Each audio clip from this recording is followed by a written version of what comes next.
Hey there and welcome back to Mass Effect. My name is Pete and today we complete our departure from the Citadel. In the last episode we returned here for some side quests and in this one we can leave again. That also means we need another system to travel to and so we will make our way over to the Attican Beta Cluster. However, not to land on Pharaohs, but to go to the Hercules system.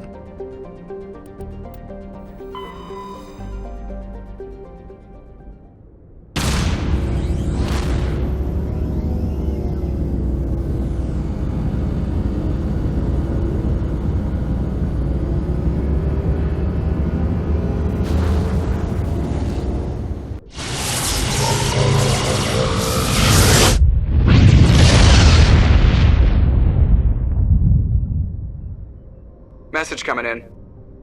Patching it through. Normandy, this is Alliance Command. We're detecting your presence in the Attican Beta Cluster. One of our surveillance drones was gathering intel on Geth activities in the region when it was spotted and shot down. You need to go groundside and recover the drone's data module before the Geth find it. And that mission we just received is the reason we went here, but before we get into it, let's start as usual. The first planet survey here gives us a leak of 1 medallion, surveying Satoros reveals a large deposit of gold, and then we can mark Eletania where the mission will take place and click on land.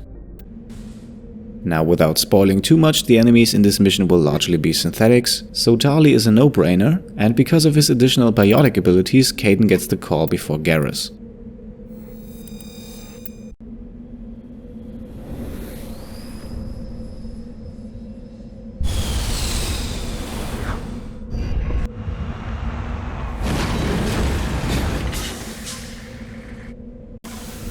Okay, before we get going, quickly off screen some equipping. I put armor-piercing rounds on all of the pistols, and I gave the Polaris Omni tool to Tali. That was the one we found on Press Drop in episode 19, the one that had no name. And before we proceed, we can also do some leveling, at least with Tali, who has 2 points to spare, and we can put them both in damping to increase the radius of our tech abilities.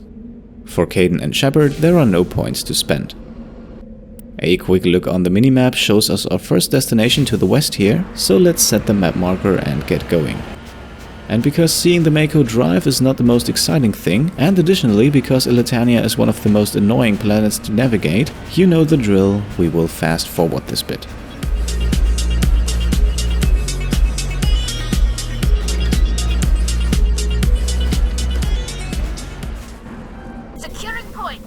Okay, we can exit the Mako next to a strange-looking Prothean ruin, so let's see what we can get here. Alright, 440 experience points, but we're not done yet. Examining the strange Prothean artifact reveals a small irregular slot on the underside of the surface.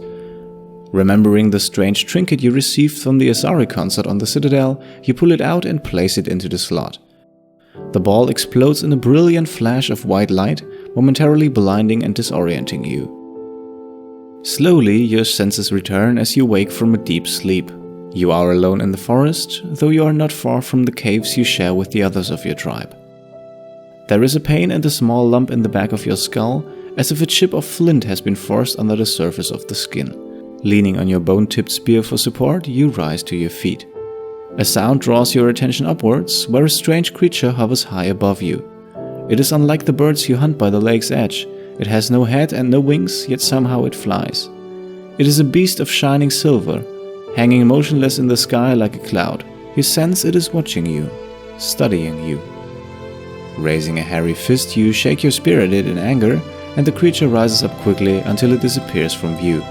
With a satisfied grunt, you make your way back to your caves and the rest of the tribe. You fall into the familiar patterns of life. The hunt for food, the struggle to claim and keep a mate, the battles against other tribes that would claim your territory. Days roll into nights and back into days. Each time you rise from sleep, there is the sensation that you are not alone, that some other is with you, sharing all you see, hear and feel. At these times your hand goes to the strange lump at the back of your skull, and you remember the silver creature in the sky. The air grows colder, winter falls. You must range farther for food, clutching the furs tight against you to ward off the chill. It is one of these long hunts that the strange bird returns. You hear it before you see it. It's called a deafening roar as it descends from above, swooping down on you. A single great eye opens on the underbelly, a glowing red orb. You try to run, but a finger of red light extends from the eye and engulfs you, and all goes black again. You wake an instant later to find yourself on Eletania lying on your back, the Prothean artifact looming above you undamaged, and your companions standing over you. They help you to your feet, puzzled. There was a flash of light and you just sort of toppled over, one explains. Are you okay, Shepard? The other asks. You don't answer right away, wondering at the implications of what you have seen. The memories of a Cro-Magnon hunter captured by an implanted Prothean data recorder. How long did they study the primitive humans, observing them and analyzing the results at their base on Mars? And what, if anything, did they learn from us? I'm fine, you finally reply, realizing this is a mystery you will probably never solve. Forget about it. Alright, time to wake up again. I hope you enjoyed this little reading session. I would have loved if they had made this vision into an actual vision, instead of just having us read about it, but then again that would probably take away from the importance of the first vision we ever had. So no time to complain, let's mark the next destination on the map and move on, and as usual, let's speed things up.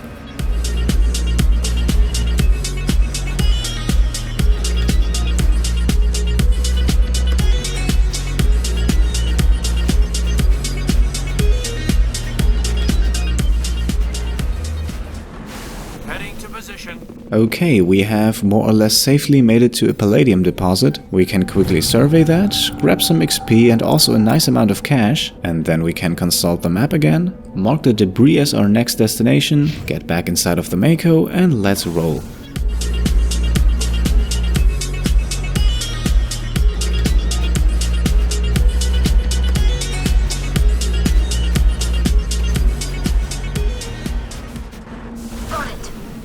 We exit the Mako again next to a crashed probe. We can decrypt that and salvage Shredder and Proton rounds. Both are not too shabby against synthetics, but they are also not considerable upgrades to the armor-piercing rounds we have right now, so we'll stick with those for the moment. Then we can finally mark the downed recon probe, the location where we can start our quest on the map, and once again get moving.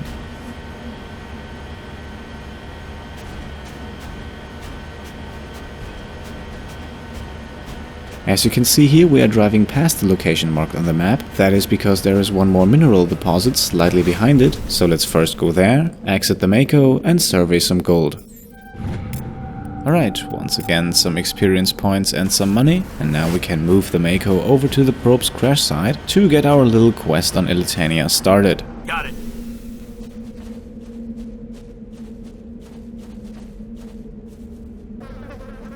This is the surveillance drone. But where's the data module? Guess we're doing this the hard way. A monkey-like creature seems to have made off with the data module. Well, lovely. As a result, we get an update to the area map, which now contains several monkey colonies. However, there is only one of them that's currently of interest, and that is the one up north, where the monkey with the module hides. We could in theory also go to the other ones, but there's nothing really there, so in the end that would be a huge waste of time.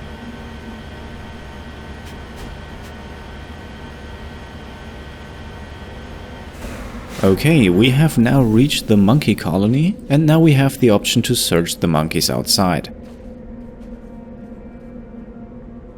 However, this monkey right here does not have the module, and as a matter of fact that is true for all of them, as the monkey with the module hides inside of an abandoned mine. One thing to keep in mind here, we can get Paragon points for resolving this peacefully. Killing just one monkey here before we get the module would give us 4 Renegade points, and we would no longer be able to obtain the Paragon points. Inside of the mine we can also leave the majority of the monkeys be, grab some medi-gel from the medical kit on the right here, and we can also find a locked crate in the very same room. The loot here is pretty good, but we will find a few more containers, so the equipping process will have to wait just a moment. We can go through the door here and enter the main hall of the area. This one also is home to a few monkeys, but it also contains quite a few explosive objects, and most importantly for us, another locked crate. Once again, some pretty decent weaponry, but before we have a look we can turn left. go past a few more boxes and explosives, to finally find another crate hidden in the back. This one is not locked and once again contains some pretty good items. For example, the katana shotgun is likely the best one we have at this point. A shame though that nobody in our squad is really trained to use it. With these two containers dealt with, we can now move up ahead. At the end of the room there are two exits, one to the left and one to the right, and we want to go left first. A short tunnel leads us down to another small cave. Inside another monkey, but that one isn't of interest. We are here for the locked crate in the back.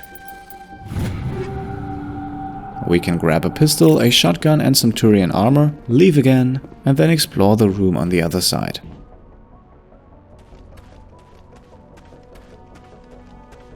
Take cover! I have no idea why Tali went all berserk here. There is no threat in the area. Secured. At least not yet. Inside of this last small cave we find the monkey we're looking for, but before we interact with him and get our module back, there is also another secure crate.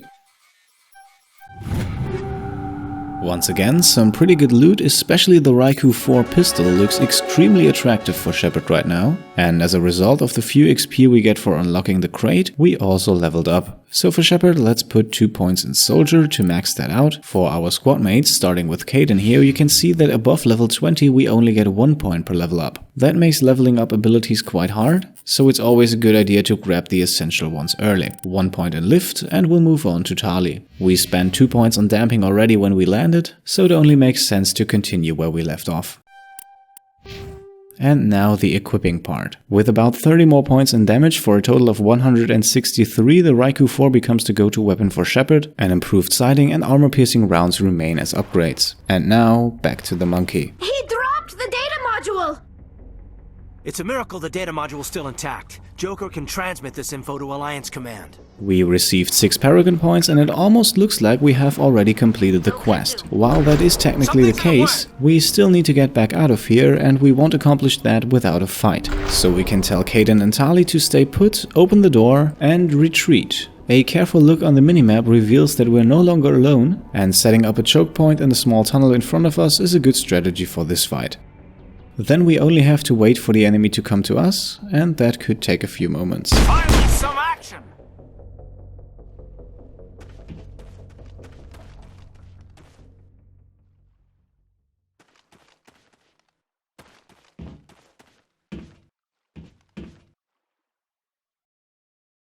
Alright, look who's finally made it. We start combat with the Geth shock troopers by using Tali's overload, and we also have a Geth destroyer against us, so we might as well try AI hacking on this one. Once again we launch an overload, this time from Caden, and throw in Tali's sabotage as well. Then the first shock trooper falls, and we also get some experience points as the hacked Geth destroyer gets killed.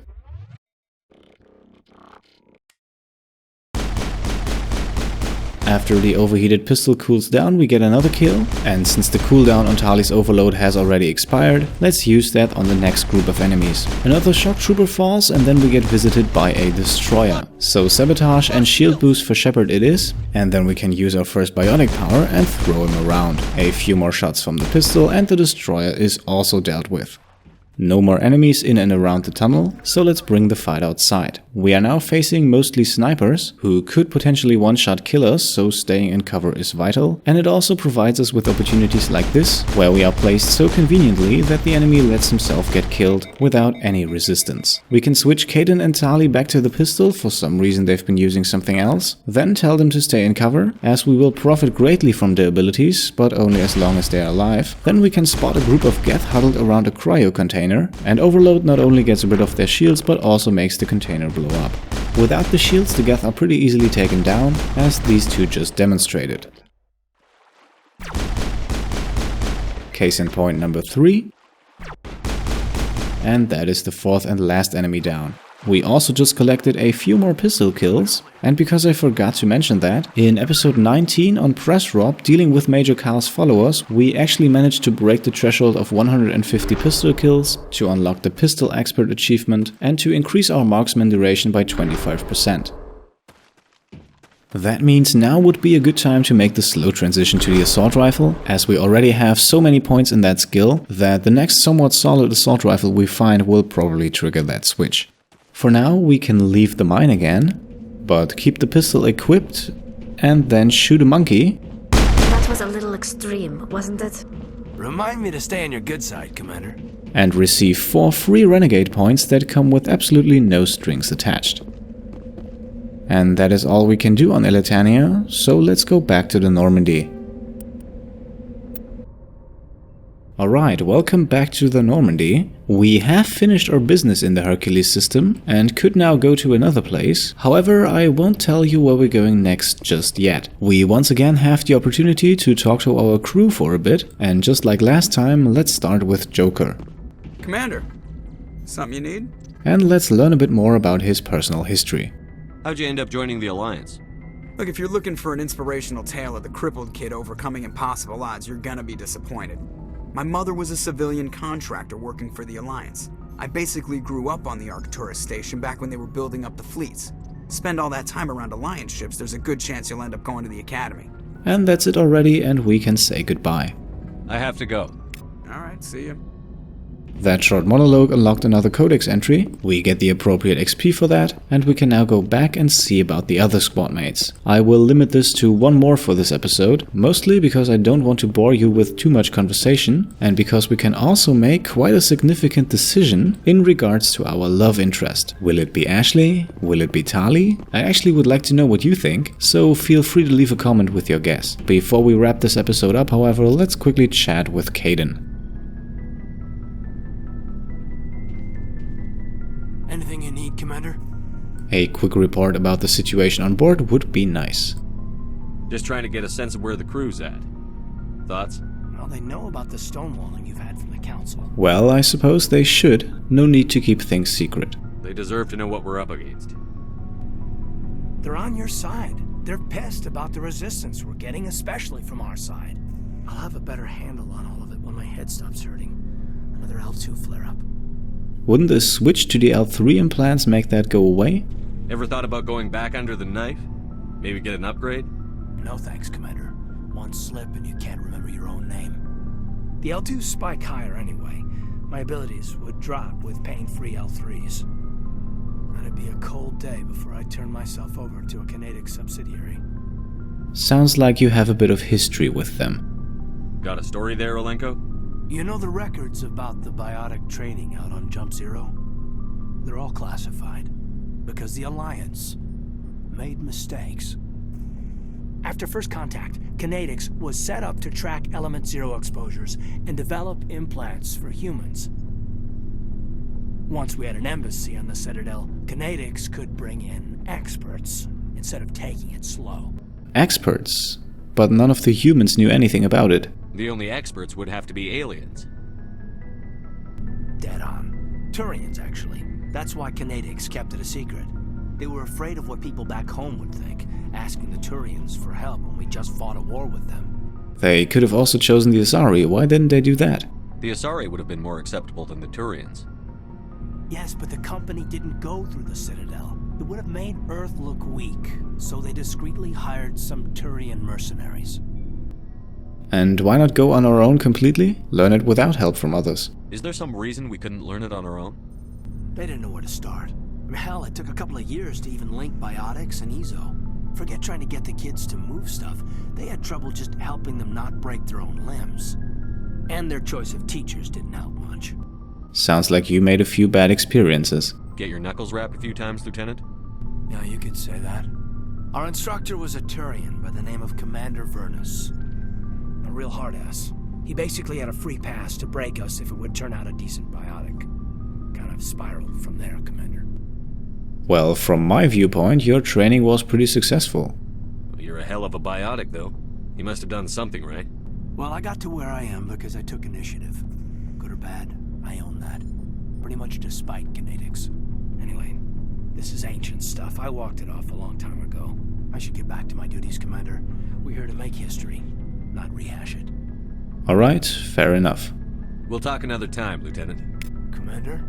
Okay, another codex entry and the XP to go along with it, and now we make the promised cut. In the next episode we will continue with squad conversations, a bit of outfitting, and we will also travel to our next destination. Until then, thanks for watching, and I'll see you next time. Cheers.